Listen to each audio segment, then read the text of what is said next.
Welcome. Let me share with you more tips on how to release tension from your voice, how to start dealing with vocal pain, and how to start building a healthy and efficient voice from the ground up. Let's start.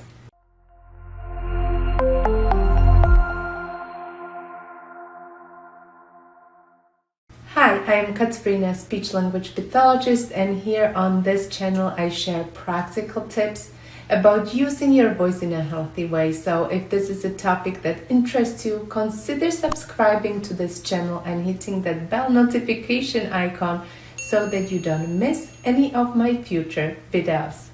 Last week I published a video in which I shared the first 6 tips from the series of 12 days of vocal revival for a strained voice. And as promised, here are 6 more tips to complete the series. Let's start. Today, I'm going to show you a quick tip on how to release tension from your tongue. So, pause the video, go and wash your hands because we are going inside your mouth. And I just washed my hands. So, take your thumb and your pointer and slide these 2 fingers along the sides of your tongue like this.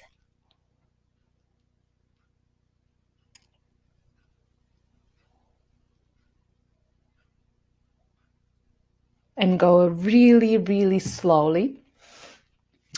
I have to wipe my fingers. You can repeat this a few times, whatever feels comfortable for you. Apply as much pressure as it's comfortable for you. And if you really have tension in your tongue, this exercise alone will make a huge difference in how you feel when you use your tongue when speaking or when using your voice. In today's video, I have a question for you. When it comes to vocal pain, what kind of person are you? What kind of type of person are you? Are you a no pain, no gain type of person, or are you pain, no go type of person? What do they mean? So the first type of person, no pain, no gain, is a person who thinks that it's okay if your voice hurts when you use it.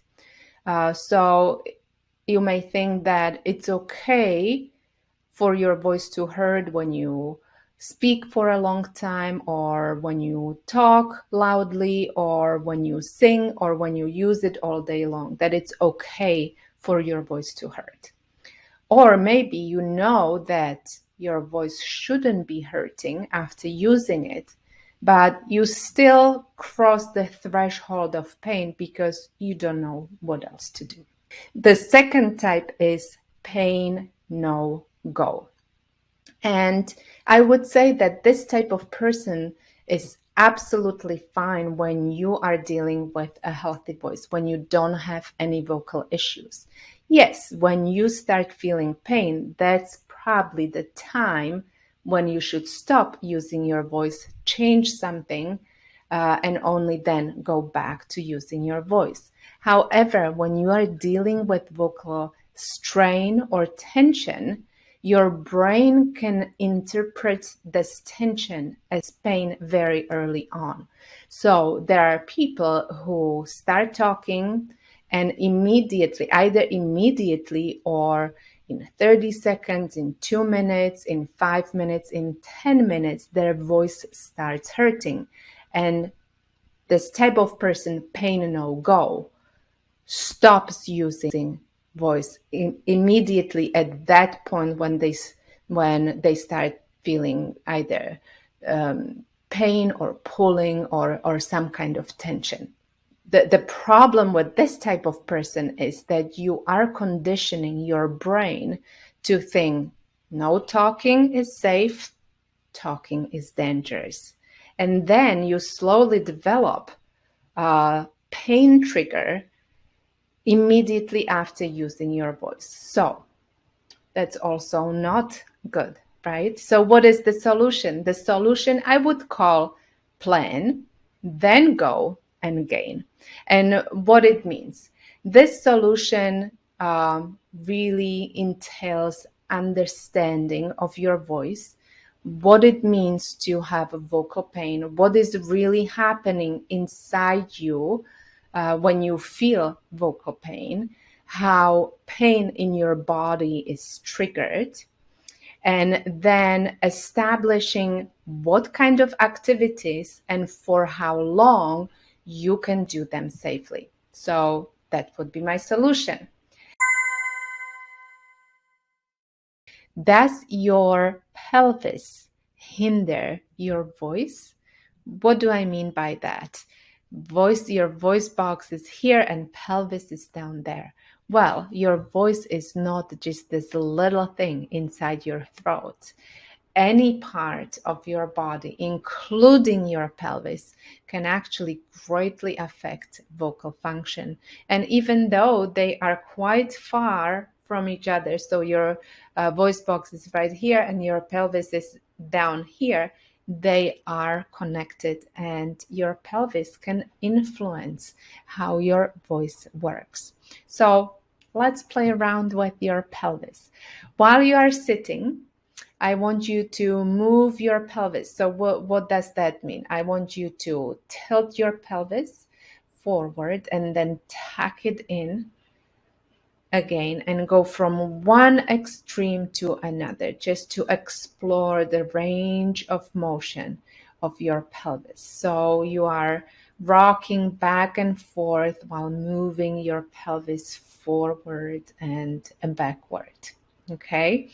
Now I want you to start humming or making just a sustained sound, the most comfortable sound that you can, and watch how your voice is changing when you are moving between these two extremes. So like this.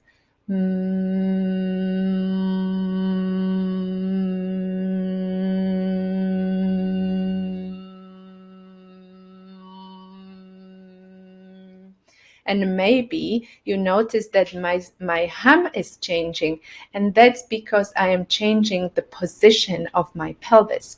So the trick is to find the position where your voice feels most free and most resonant. So where does your pelvis need to be for your hum to be really free and resonant? Find that position of your pelvis, and that's the position that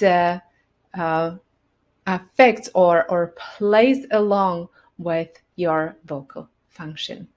If you are experiencing vocal strain, tension, or even pain when speaking, and you are ready to start working towards a free, strong, and confident voice with me, check out the links below this video. Today, I have 5 thoughts that may be holding you back from a free voice. Let's get right into it. Thought number 1, I will never get my old voice back. Thought number 2, my voice is embarrassing. Thought number 3, this is it. There is no hope for me. Thought number 4, I'm the most severe case. And thought number 5, this exercise, this therapy will never work. So these are just examples of thoughts that can be holding you back from truly finding vocal freedom. Did you notice something about all of these thoughts? They are all negative. Negative thoughts can actually bring on more tension in your voice, and they can trigger vocal pain because they are danger messages. So, what is the solution? We can change these negative thoughts to something more positive, or we can even eliminate them completely. I know it's challenging, but it's possible, because when you start thinking more positively, that sends messages of safety to your brain. Today, I want to talk about mindfulness and what does mindfulness have to do with vocal rehabilitation? Well, I would say a lot. First of all, what is mindfulness? Mindfulness is a practice where we stay in the present moment, when we are not thinking about the future or about the past, but we are staying in the present moment and we are fully engaged with our bodies and our thoughts right now in the activity that we are doing right now. And what does it have to do with your voice? I actually recommend mindfulness exercise for anyone who is dealing with a vocal problem, but I also recommend it for anyone who just uses their voice every day to maintain a healthy voice. And there are a couple of studies that also show the benefits of mindfulness exercises on our voice, on actually the healing process inside the vocal fold tissue. So, yes, mindfulness works when you are dealing with vocal issues, or it works at different levels, different areas in our life. And now, if you are wondering, how do I do a mindfulness exercise? I don't like meditating. I don't know how to meditate. Well, mindfulness practice doesn't have to be long. It can be as short as 30 seconds or 1 minute or 2 minutes, whatever you can do. You don't have to do a full blown meditation for half an hour or an hour. It really can be as short as a couple of minutes. And the easiest way to do it is to focus on your breath and stay really connected to your body and breath, and notice what is happening inside your body when you breathe in, when you breathe out, how it feels inside your body. And when your thoughts go somewhere else, gently bring them back again to your breath. I feel that's the easiest way to be introduced to the world of mindfulness practice.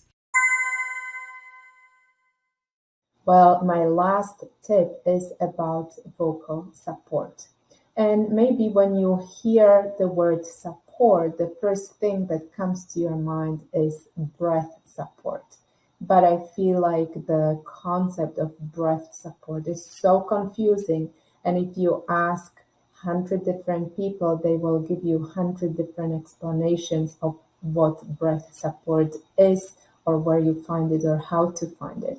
So let me introduce you to something more tangible, vocal support as a way of engaging the big body muscles to support the little muscles inside and around your voice box or your larynx. So engaging big muscles or redistributing the muscle efforts to all kinds of muscles inside your body. For example, your pecs, your lats, your postural muscles along your spine, your lower back, but also the muscles of your pelvis, of your abdomen, of your thighs, and even lower. So engaging muscles in all inside and around your body, as well as the neck muscles or muscles in your head. And why would we do that? If you engage those muscles, you are providing a stable framework or support for these little muscles to work freely and efficiently. So you are basically building like a scaffolding for these little muscles to do what they are supposed to do, and that's producing sound. Here's a quick tip how to do it. You can actually explore millions of prompts. Well, maybe not millions, but a lot of prompts that will tell you what muscles you are engaging and how you are engaging them. So, for example, here is a simple prompt. If you assume this position, You can start exploring which body muscles are working. And maybe you notice that your chest opens up, your shoulders go back a little bit, your postural muscles at the back are definitely working. My suboccipital muscles are working because my head has moved back a little bit. And then you start noticing your voice, how this engagement of the big muscles is affecting your voice. And maybe you noticed my voice became a little bit louder, but the most important part, when I engage the big body muscles, my voice feels uh, easier to produce, and ease of production actually equals freedom. And that's all. What was your favorite tip?